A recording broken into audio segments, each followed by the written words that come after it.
how to get capital to start a business. That's what you're looking for.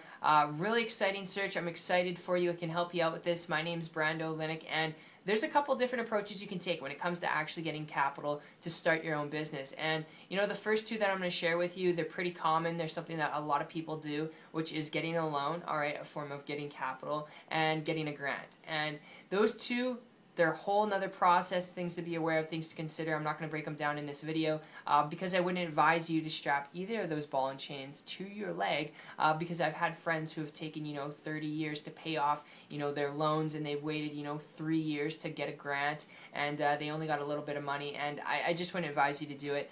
The next thing that I'm going to share with you, it's more common and becoming more popular as the years progress. And what I'm going to share with you is crowdsourcing, okay? Crowdsourcing has become very popular throughout the last couple of years. It's initially just putting your idea on a site that hasn't yet come to fruition, so a company, a business, an innovative product or service that you've come up with, and then people coming to it and making the decision whether or not they want to help. So they could pitch in, $5, $10, $15, $100, $500. You set the budget on those sites, and you can find these sites all over the place, all right? And there's certain things you actually got to be able to qualify to be able to post your business idea on there, but it's probably the best form of getting capital I could share with you. But even then, the best way, if you're just looking to start a business and you don't want to go through the waiting game of waiting to get capital, if you just want to get going, the best lead I could give you here, aside from going and getting crowdsourcing funds,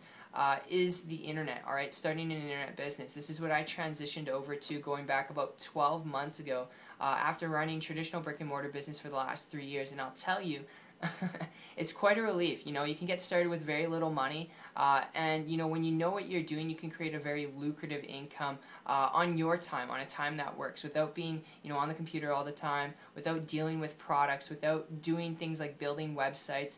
And it's probably the best lead I could give you here. It's what I did 12 months ago after finding someone who's on the internet, getting the results that I wanted in a way that I wanted without dealing with products or any of that stuff, overhead, employees, things you need to be aware of, and questions you should be asking yourself. Do you want to deal with employees? Do you want to deal with equipment? Do you want to deal with all these things?